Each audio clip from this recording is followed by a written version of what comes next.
Pues está con nosotros, como pueden ver aquellos que nos siguen por el canal YouTube, lo habíamos dicho, el politólogo, investigador, docente, integrante de los cuadros docentes de la Escuela de Política y Gobierno de la Universidad Nacional de San Martín, de Buenos Aires, capital de la Argentina. Estamos recibiendo a Iván Juliáquer. ¿Cómo andás, Iván? Buen día, bienvenido. Bueno, muchas gracias por el convite y feliz de estar acá.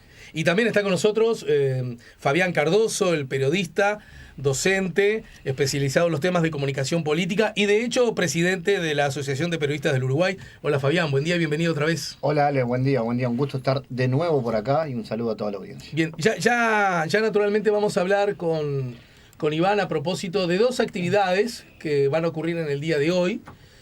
Polarización política y redes en Uruguay. Esta es una actividad con invitación abierta que va a ocurrir a las 4 de la tarde en la FIC, en la Facultad de Información y Comunicación. Tal como se sostiene en la invitación, es para que todo aquel interesado, no solo estudiante, pueda participar de la misma, ¿verdad? Y con una consigna similar a propósito de un informe que has realizado junto con otros colegas. También vamos a contar con la participación bajo la consigna polarización en el país de los consensos, con una mesa de análisis y la presentación del informe a cargo de Iván Juliáquer.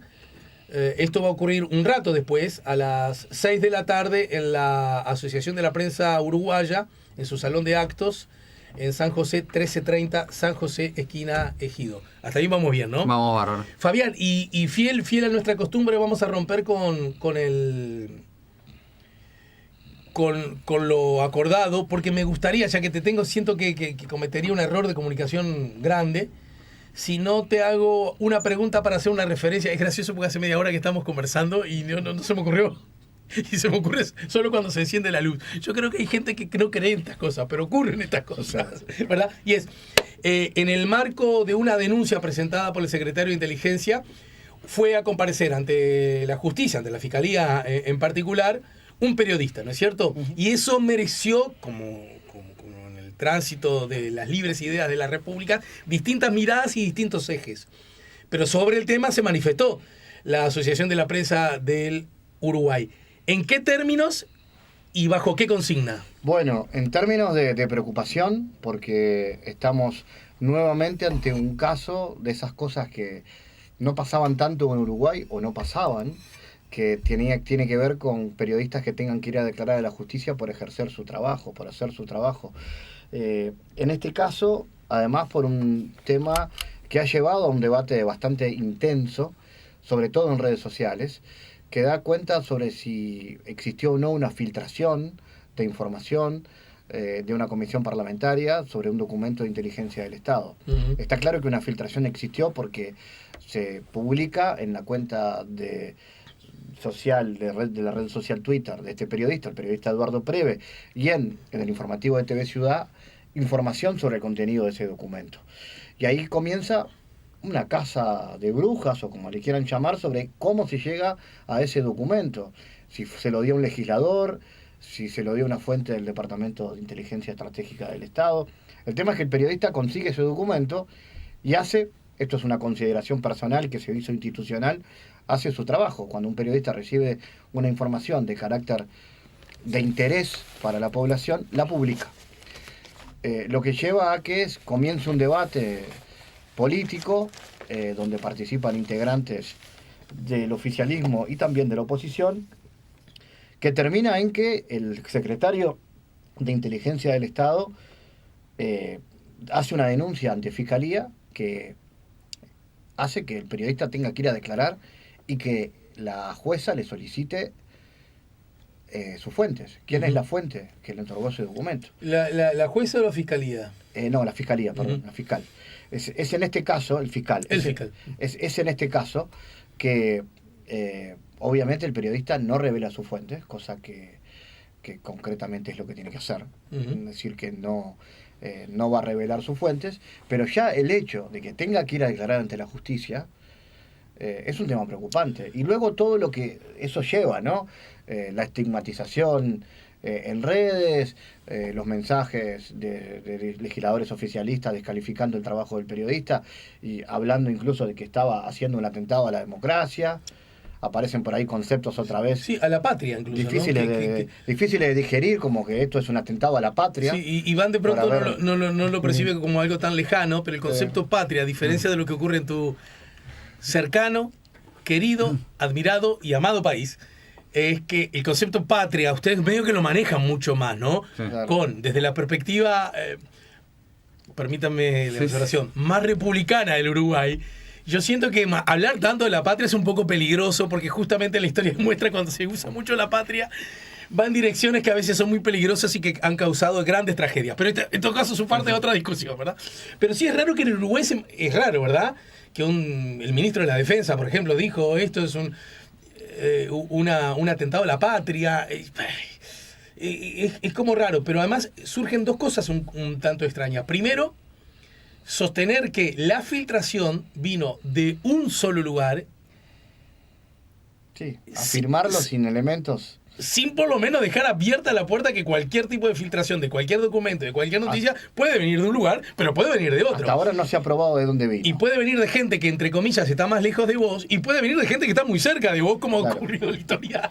Y ocurrió y seguirá ocurriendo. Entonces, esto se suma, es lamentablemente una perla más de una serie de situaciones que se vienen dando en los últimos tiempos en Uruguay, que dan un poco con el tema de lo que vamos a hablar ahora, de la polarización, pero también con una estigmatización muy evidente del trabajo de los periodistas. Cuando un periodista rompe determinado esquema, que es polémico este concepto y ha provocado ruido en las últimas semanas, de cierto blindaje mediático donde se habla poco de algunos temas, fundamentalmente cuando rompe la agenda que el gobierno logra instalar en los medios de comunicación. Cuando por determinada estrategia de trabajo periodístico profesional se sacude un poco esa agenda que el gobierno nacional intenta dominar, cuando es una agenda en disputa, obviamente, en estos tiempos convulsionados para el país, cuando aparece un medio de comunicación que propone una agenda informativa que inquieta, ahí es cuando aparece la estigmatización. Y eso está pasando con el caso del colega Eduardo Preve, al cual hemos respaldado, porque consideramos que está haciendo su trabajo y realmente no es una buena señal que los periodistas anden recorriendo juzgados para que los fiscales les pregunten quién le dio la información. Bien, para terminar con esto, porque daría para mucho más y para no ser descorteses con nuestro invitado extranjero, vos también sos invitado acá, dos precisiones. Primero, creo que a los efectos informativos es bueno que el público, por lo menos de La Mañana en Camino, sepa que el fiscal ha sido muy explícito, más allá de que citó al periodista en señalar que ni por asomo pretendía que la fuente fuera revelada porque entiende esa lógica, pero que de acuerdo a las circunstancias y la denuncia recibida, él entendía que de todos modos tenía que convocarlo. Esto también está en discusión, pero siento la necesidad de dar ese aporte. Y segundo, que Uruguay, hace muy pocos días atrás, volvió a ser observado a propósito de calidad en la libertad de prensa, ¿no es cierto? Sí, y lo hizo con una peculiaridad, exactamente. ¿Quién lo hizo? ¿Quién lo hizo, verdad? Claro, la última observación que recibe Uruguay es de la Sociedad Interamericana de Prensa. La CIP. Claro, que para que los que no sepan de qué se trata de la entidad que agrupa a los principales medios informativos, a los principales medios de comunicación de América. Son básicamente el sector empresarial, es una cámara de los sectores empresariales de todo el continente. Acostumbrados a hablar de libertad de expresión, pero que hace mucho que no hablaban del Uruguay en estos términos. Entonces ya no es solamente que el sindicato de los periodistas, también muchas veces estigmatizado porque supuestamente está en una campaña para desprestigiar la imagen del gobierno nacional. Nosotros lo que hacemos es recoger información que nuestros compañeros nos dan y damos cuenta de hechos. A nosotros no nos gusta haber presentado el caso de Uruguay ante la Comisión Interamericana de Derechos Humanos cuando lo tuvimos que hacer en la última reunión de UNESCO, pero no podemos negar que existen personas del gobierno nacional, la tercera en línea de sucesión de la presidencia, que un día sí y otro también tira mensajes estigmatizantes a través de Twitter a los periodistas. No tenemos otra que dar cuenta de esa situación. Sería esconder una realidad. Pero también lo ha hecho organismos como CAINFO, lo han señalado organismos internacionales que trabajan en el tema. ya ahora lo hace la Sociedad Interamericana de Prensa. Bien. Eso significa que algo está pasando y que hay que encender, por ahora es una luz amarilla. No queremos que Uruguay entre en la agenda de los países donde se habla de problemas con libertad de expresión. Bien. No es ese nuestro objetivo, no es eso lo que queremos, lo que no significa prestarle atención a estos temas. La polarización en el país de los consensos, el mapa de las redes sociales de los políticos uruguayos. Este es un informe que va a compartir Iván, uno de sus realizadores, y nuestro invitado, que como ya dije, forma parte de la Universidad Nacional de San Martín, Federico Beltrami, de la UDELAR, de la Universidad de la República, y Verónica Israel Turín, de la Universidad Ramón Llull, que es de Argentina también, ¿verdad? No, de España. De España, bien, bien. Verónica, pensé que era argentina. No, es uruguaya y vive en España, en Barcelona. Bueno, la primera cosa, Iván, junto con la bienvenida, aunque es un poco llover sobre mojado, porque vos venís mucho por estos lares, ¿no? Vengo seguido, sí, por suerte. La primera cosa que se me ocurre preguntarte es, bueno, ¿y por qué vos, hablando de la polarización aquí en Uruguay, verdad? Claro. Alguien podría decir, y perdona que ya empiece molestándote. Bueno, vos de polarización sabés bastante, ¿no? Claro. A ver, Con todo el tema, con todo lo que tengo para ocuparme en mi país, ¿por qué? No, al revés, viste que yo lo dije del otro lado.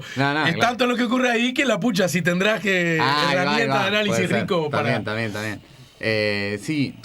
No, a priori digo, yo venía trabajando hace tiempo en investigación, temas de medios y política en América Latina, ¿no? Y esa era como mi agenda de investigación. Y hace rato que venía a Uruguay, ¿no? Y Uruguay, viniendo de Argentina, yo había venido mucho a Uruguay, pero no para trabajar, sí, no para investigar, digo, y es una diferencia grande. Y a medida que empecé a ver el caso uruguayo, sobre todo porque un poco la perspectiva mía era, bueno, cuando hubo gobiernos de izquierda, del giro a la izquierda, como los queramos llamar, progresistas, bueno, con sus distintas variantes en América Latina, un señalamiento que hubo en algún momento en el discurso público fue decir, los medios son mi principal oposición. Y eso había pasado en todos lados, incluso en el primer año del gobierno de Tabaré Vázquez, del primer gobierno de Tabaré Vázquez, pero después los vínculos habían sido muy distintos.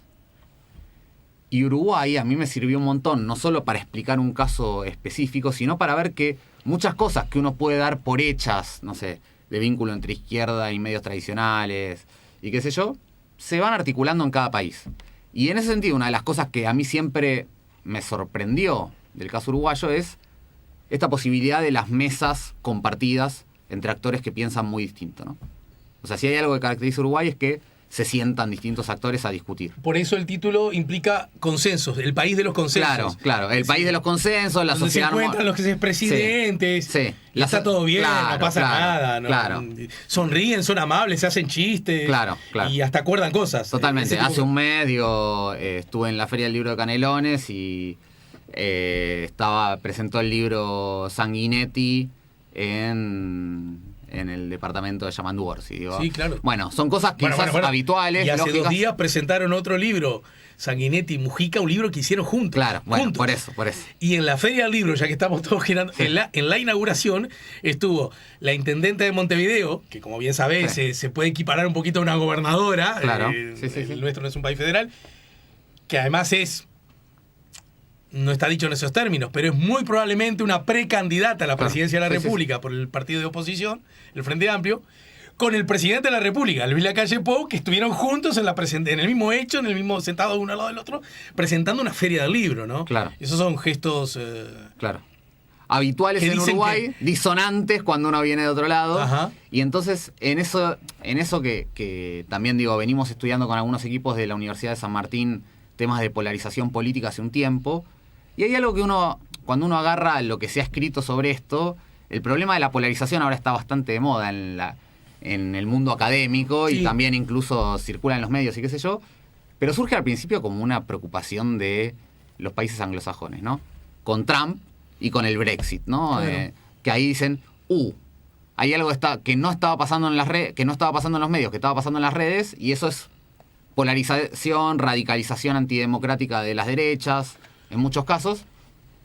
Y a partir de eso uno podría pensar si esa agenda hasta qué punto se cumple en América Latina. Sin embargo, a mí lo que me parece interesante ante esta mirada que vos haces es que hagan hincapié en las redes sociales. Claro. Y las redes sociales, y yo ando como bipolar por la vida, sosteniendo que con las redes sociales, esta hipótesis, pasa una cosa que creo que no hay que dejar de recordar. Primero, la realidad es una cosa y la red social es otra. ¿Qué quiero decir? La red social forma parte de la realidad, pero la realidad es un poco más ancha que la red social. Sin embargo, y acá por algo hablo de la bipolaridad, a pesar de ser una parte, y si me apuras relativamente pequeña, tiene un porcentaje de incidencia que luce como bastante alto, ¿no?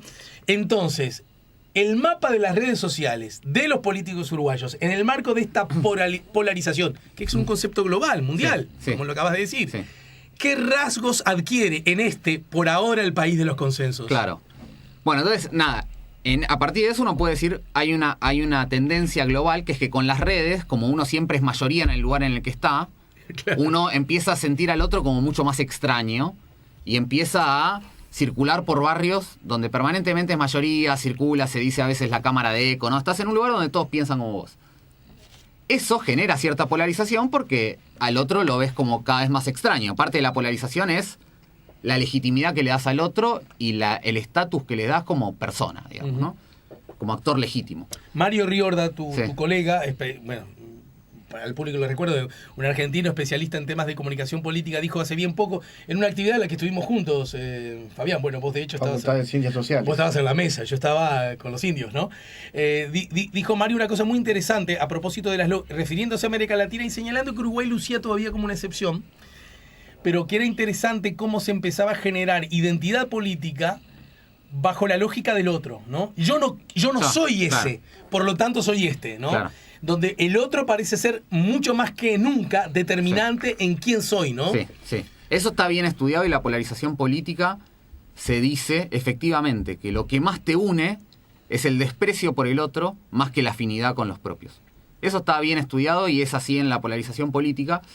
Pero al mismo tiempo, ¿por qué me interesaba Uruguay? Volviendo a eso, que es un país de consensos, un país de mesas de negociación, un país de la sociedad amortiguadora, donde siempre está el justo medio, donde siempre, bueno, vamos a resolverlo, vos pensás esto, yo pienso esto, vamos a ver cómo llegamos a cierto consenso.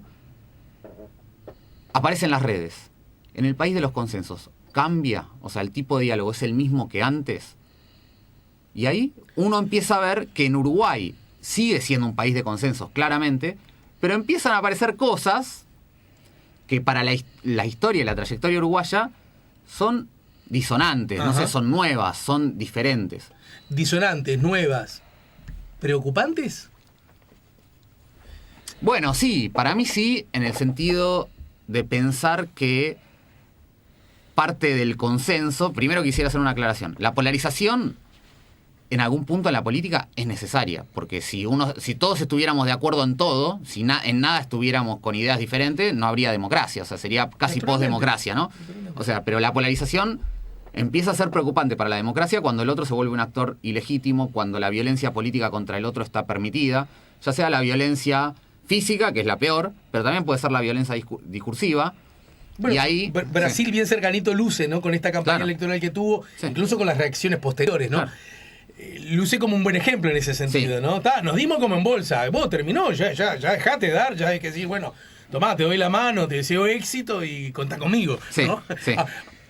Aunque sepamos que no sea del todo cierto, esas cuestiones formales que ya, digamos, a cara de perro se eluden y se reivindican además, ¿no? Claro. No, por supuesto. Y además de todo, hay algo que vos preguntabas recién, que era hasta qué punto son importantes las redes, por llamarlo de alguna forma. Y yo coincido con vos en que las redes son solo una parte, ¿no? Pero ¿en qué me parece interesante sobre todo el uso de Twitter? Que también es la red menos masiva de las redes masivas, pero es importante porque es la red que usan sobre todo los políticos, sobre todo los periodistas, sobre todo el discurso, la discusión más informada y política, y sirve para mí porque se usa de guía de la acción. Los políticos, las élites dicen, la gente está pensando esto. Te voy a dar un ejemplo. En Argentina estuvo el atentado contra Cristina Kirchner. Mauricio Macri y Horacio Rodríguez Larreta, dentro de Cambiemos, salieron rápidamente a repudiar el hecho, con líneas políticas diferentes entre ellos. Patricia Bullrich no dijo nada. El análisis... Todavía Perdón. La que fuera ministro del Interior, todavía en un momento, Sí, ¿no? sí. Todavía no dijo, uy, qué feo esto que ocurrió. No, claro, sí. No dijo... No se le dispara a las personas, Claro. no se le pone un arma de fuego a 10 centímetros de la frente de las personas. Claro, No lo dijo todavía. no. Y la presidenta, que de nuevo en Argentina los países son mucho menos importantes. Los países. En Argentina, bueno, eso correrá por otro lado. Pero los partidos son mucho menos importantes que en Uruguay. Pero ella es la presidenta del PRO, digamos. Además es la presidenta del principal partido de oposición. No solo es una política freelance, no es una política freelance. Bueno, entonces, el análisis de redes que ellos hacen es que a Patricia Bullrich le va mucho mejor. Tiene mucho más retweets, más me gusta, genera más ruido, la gente habla más de eso. Y al día siguiente, Macri y Larreta ya se colocan diferentes frente a eso. Digo, hay algo de ese dispositivo, de esa brújula que se usa, que termina permeando la política doméstica. Pero mi pregunta, si querés, un tanto naif para tus ojos puede resultar, pero en todo caso siento que un poco me hago cargo de una legítima duda que puede tener de parte del público, es, ¿no estaremos exagerando un poco acerca de generar la idea de que se parecen bastante Twitter a la opinión pública? Es decir, Bullrich, con lo que hace, que desde cualquier perspectiva, ya no hablo de la perspectiva política, ya no hablo de quién incluso puede llegar a ser candidata a la presidencia de la nación, Sí. ¿verdad? Sino que hablo desde la convivencia humana más horizontal, plana y básica, Claro. ¿verdad? Yo qué sé, te enteraste que al vecino de al lado un chorro Sí. le puso un mejor arma no le en la disparen cabeza. en la cara a nadie. Por suerte no pasó nada, el otro día lo encontrás. Y es ese vecino que te jode porque la caca del perro se te la deja en el jardín siempre, ¿verdad? Y porque pone la música que a vos no te gusta alta a las 3 de la mañana. Sí. Y porque encima es hincha del cuadro de fútbol opositor al tuyo. Supongamos las tres cosas juntas. Te enteraste que le pusieron un arma en la cabeza, vos te lo cruzás al otro día y le decís, flaco, vos lo siento mucho, naciste de vuelta, vos, vamos arriba, ¿todo bien? ¿Necesitas algo? ¿No? Claro. Eso es, Sí. digamos, civilización humana. Sí, totalmente. Eso no lo hace esta mujer. Sí. Y mi pregunta es la ciudadanía o parte de la ciudadanía que dice, bien la Bullrich, y empieza a subir en las encuestas, o esa adhesión se da en Twitter y es apenas un segmento demasiado pequeño de la sociedad en su conjunto? Yo creo que hay estudios de Gabriel Bomario y Gabriel Kessler, que son dos sociólogos argentinos, estudiaron hace poco que hay mucha polarización por debajo también, que no es una polarización solo de elites en Argentina. Pero yo efectivamente creo que el efecto más grande de Twitter es que se lo tome como la realidad. Claro. Y por supuesto, como todo, cuando algo se lo toma como la realidad, tiene efectos sobre la realidad. Obvio. Ahí una cosa que uno puede ver es que la diferencia en la polarización entre los países está en el rol que ocupa la política institucional y el rol que ocupan los medios de comunicación. O sea, las redes no actúan solas. Entonces, la política institucional, ¿hasta qué punto habilita ese tipo de discursos? Digo, algo similar pasa con los canales de noticias en la Argentina, donde se legitima el discurso de violencia política contra el otro, se ha llegado a decir y hacer una entrevista diciendo que la cantidad de muertes que había en la Argentina por el COVID era por culpa de las vacunas contra el COVID.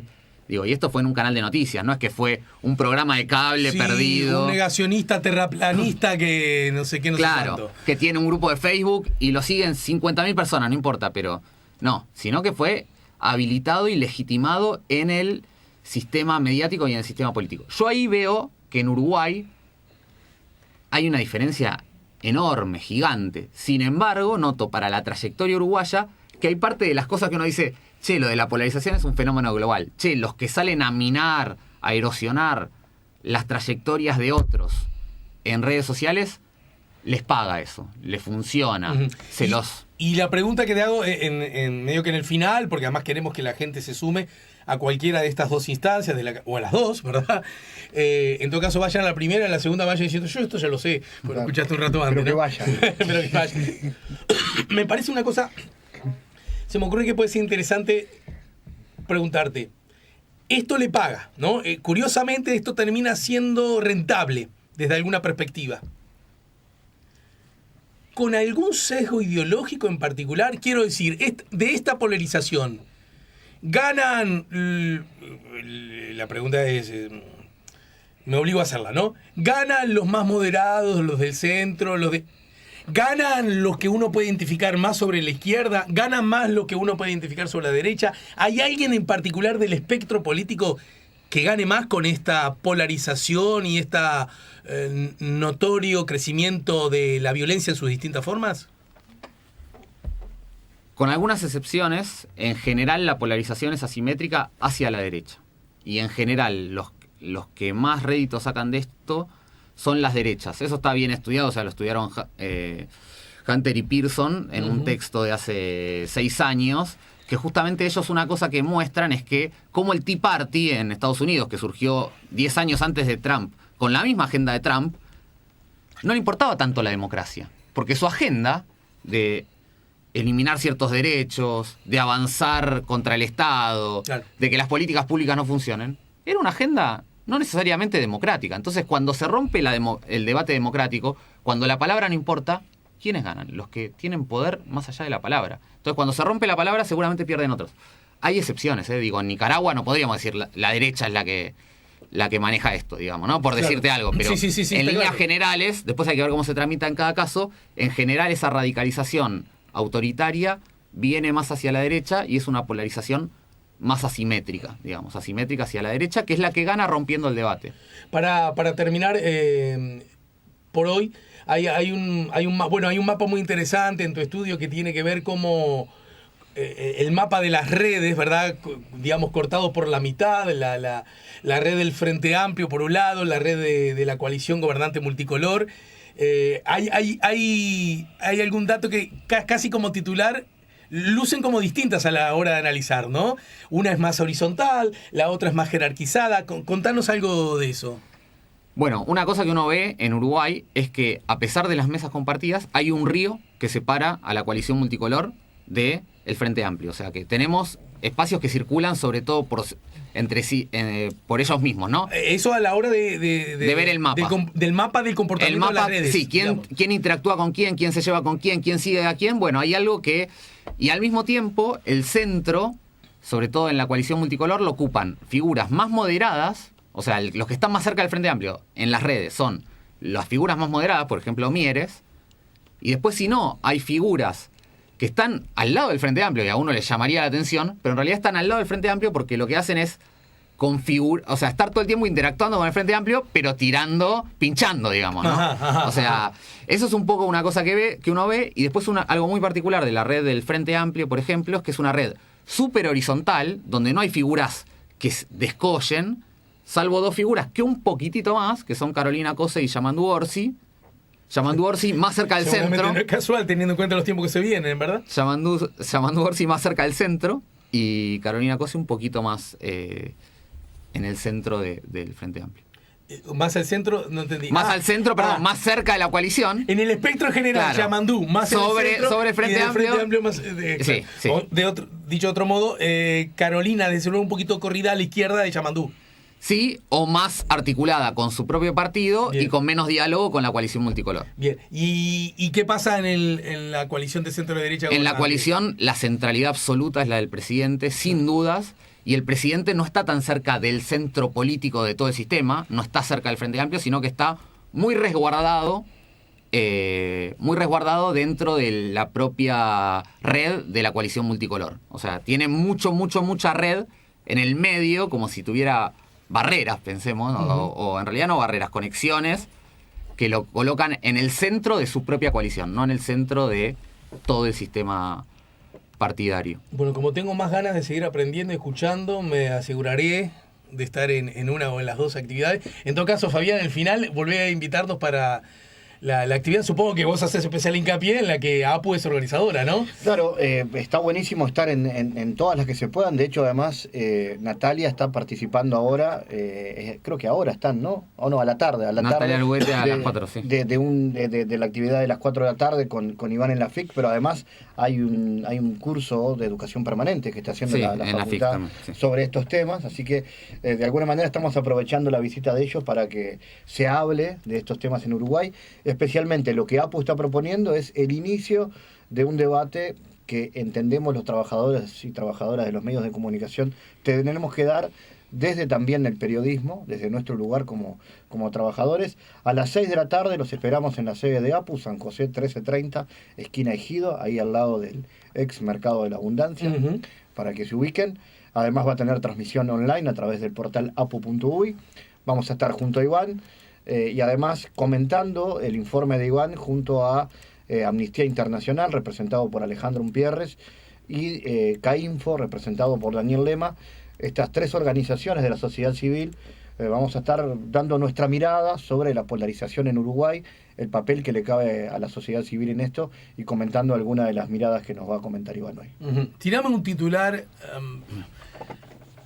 Ya sé que es muy malo lo que te pido porque es muy difícil, pero contanos cómo el tránsito político, social por el que está pasando Argentina en estos momentos. Ya la pandemia está en el pasado, me refiero, cuando está en el pasado, no lo que generó la pandemia, sino como actor presente, ¿verdad? En un gobierno que luce muy desgastado, pero también una oposición que parece no encontrar su mejor tono. Es decir, ¿cuáles son los...? Y además con vida cotidiana de las personas argentinas, en particular de los más frágiles, que sigue siendo una mala calidad de vida, ¿no es cierto? Sí, sí. Porque es alta la pobreza, porque es alta la desocupación, porque es alta la inflación, en fin. Sí. Bueno, hay perspectivas del año que viene. Tenés 7 años de nota, dale. Bien. Claro, el año que viene se va a definir un poco quién va a elegir, pero hay un gobierno muy debilitado, con un presidente muy débil que no logró construir autoridad, con una coalición que se sostiene, pero donde las figuras centrales no es el presidente, es el ministro de Economía Massa y es la vicepresidenta Cristina Kirchner, que a la vez, sobre todo Cristina Kirchner, no tiene voluntad de conducir hoy al menos el gobierno, entonces ahí ya hay un esquema raro. Es un gobierno que no tuvo grandes logros, entonces también tiene dificultades para generar una agenda para el año que viene. Y eso en un esquema de bicoalición, que es el actual argentino, con la absoluta inestabilidad de la Argentina, con lo cual no podemos saber si el año que viene van a ser las dos coaliciones que definen la elección, lleva a la idea de que dentro de la otra coalición, la coalición de Cambiemos, o de Juntos por el Cambio, haya mucha disputa interna entre ellos para ver quién es el que va a ganar esa interna, dando por hecho que el que gane esa interna va a ser el nuevo presidente. A esta altura podríamos decir que lo que se respira es que quien gane la interna del centro derecha argentino será la o el próximo presidente. Así lo están pensando ellos. Por lo menos arranca como así lo están pensando favorito. todos. Sí, así lo están pensando todos y así están actuando, con lo cual gran parte de la disputa, más allá de un antiperonismo o antikirchnerismo transversal entre ellos, gran parte de la disputa es entre las líneas internas, entre una derecha mucho más radicalizada, que es la de Patricia Bullrich, y una centro derecha que sería más de Larreta, pero digamos, dentro de eso, Macri en el medio, me parece que con guiños a ambos sectores, que en un sentido sería la forma de resolverlo, ¿no? Para él, digamos. Desde el Uruguay, me animo a decir incluso que aquellos pensamientos, aquellas miradas que simpatizan con Macri, con su gestión o con su, digamos, sustento ideológico, por decir algo, me animo a decir que es casi generalizado la idea de que Macri pueda volver a ser presidente, teniendo en cuenta que volvió a ganar el, llamémosle, centro-izquierda argentino, más que por méritos propios, por una muy mala gestión de la conducción política de Macri, que entre otras cosas provocó que la inflación esa que se anunció que iba a bajar, no solo no bajó, que subió, sino que la deuda subió, y que además apareció en escena una vez más el temible Fondo Monetario Internacional, para hablar solo de dos o tres aspectos. ¿Aún así está en condiciones de volver a escena en la cancha, Mauricio? Yo creo que todavía lo central de las identidades políticas en Argentina, y ahí hay una diferencia, me parece, con Uruguay, que era un poco lo que decías antes, sigue siendo el eje kirchnerismo o peronismo, antikirchnerismo, antiperonismo. Entonces, el nombre que vaya ahí no es tan importante. Y entonces, creo que ahí Macri, por la propia construcción de poder, por la propia construcción mediática de poder que ha hecho con medios que tienen una lógica diferente en Argentina, y quiénes son los propietarios de los medios y qué hacen algunas estrellas periodísticas que tienen diálogo permanente y cotidiano con los medios de comunicación, con esa narrativa, creo que el que resuelva el que resuelva la parte de la interna puede ganar, aún Mauricio Macri, aún con el FMI, con la deuda, que también parte de la gestión económica mala o regular del gobierno actual, tiene que ver también con el Fondo Monetario y la deuda, ¿no? Te regalo 10 segundos, 5 y 5. Y más al final, ¿cómo la está llevando? ¿Cómo lo está haciendo? Porque llegó un momento que parecía que se prendía fuego la pradera, ¿no? Y la otra, Milei. Ayer escuché en televisión, no me acuerdo en qué canal, pero era un canal de centro derecha. Bueno, en general en la grilla de los canales uruguayos son los mayoristas. Bueno, en la grilla argentina también. Pero digamos, acá se ve mucho TN, La Nación Más, Claro. y me estaba quedando el otro. Sí, América 24. América 24. Creo que fue América 24, Sí. donde analistas manejaban la posibilidad que incluso Milei pueda estar en esa segunda vuelta definitiva. Es decir, tanto ha crecido el hombre, tanta uña para guitarrero tiene. Así que Massa y Milei. Massa agarró una papa caliente en un momento cerca del precipicio y fue un acuerdo de gobernabilidad ante un presidente débil que no toma decisiones y en un esquema donde el presidente es clave. Por más que vos quieras manejar una cultura diferente, de más diálogo, de consenso y qué sé yo, el presidente conduce y ahí hubo una cierta derivación de poder que hasta ahora no es que cambió radicalmente la situación económica, pero no se cayó al precipicio. Bien, la papa Milei. está un poquito menos caliente, entonces podríamos... Un poquito menos caliente, pero sentido. sigue en el horno, Sí, digamos, sí, ¿no? sí, O sí, sea, sí, sigue en el horno, pero Buenísimo, bueno, buenísimo. no se te quemó, o sea, sigue ahí. Siempre atento a eso. Y después Milei, sin dudas, hay una radicalización grande de todos los votantes más en el polo antikirchnerista, digamos, ¿no? Dentro de esa radicalización, Milei expresa algo y expresa también un antibicoalicionismo, o sea, una idea de que algunos que tienen 20, 25 dicen, bueno, hace 10 años que la situación no cambió tanto, en los últimos 8 años no cambió tanto, y se intercambian entre uno y otro. Ahí logra captar, más allá de un voto muy de extrema derecha, digamos, pero también algo del descontento. El tema es cómo lo va a resolver la coalición Cambiemos, porque Patricia Bullrich tiene gran parte del discurso de Milei. Yo creo que el campo de ideas que También moviliza... en el campo económico, digamos... En el campo económico quizás un poco menos, pero creo que en el campo más del autoritarismo social, las ideas de Milei en algún sentido se han vuelto aceptables, razonables para un sector muy grande de la política argentina, y en ese sentido hay un triunfo ideológico grande de Milei que me parece que ya está dado. Más allá de su suerte como candidato, que por supuesto en Argentina un año es un montón. O sea, escucho acá Sí. siempre que es... O sea, yo ya venía el año pasado y ya era, bueno, ¿y quién va a ganar en 2024 en Uruguay, y digamos? en Argentina... En Argentina tenés que quizás esperar la última media Claro, hora. sí, para... sí. Siempre el tiempo de descuento puede pasar algo. Pero es verdad que Milei es un candidato competitivo y con alguna posibilidad de meterse a segunda vuelta, pero creo que de nuevo, cómo se resuelva la interna de Cambiemos va a definir también gran parte de la suerte de Milei. Bueno, Iván Juliáquer, gracias por tu tiempo, gracias por tu generosidad. Mucho éxito hoy. Nos reencontramos más temprano que tarde. Muchísimas gracias. Seguro en el velódromo viendo carnaval, ¿no? Seguro, Eso seguro. Ahí yo te voy a seguir viendo y estando ahí. Un abonado. Bien, bueno, y en ese marco, bueno, Fabián, mucho éxito también. Nos reencontramos más Arriba. temprano que tarde. Gracias como siempre.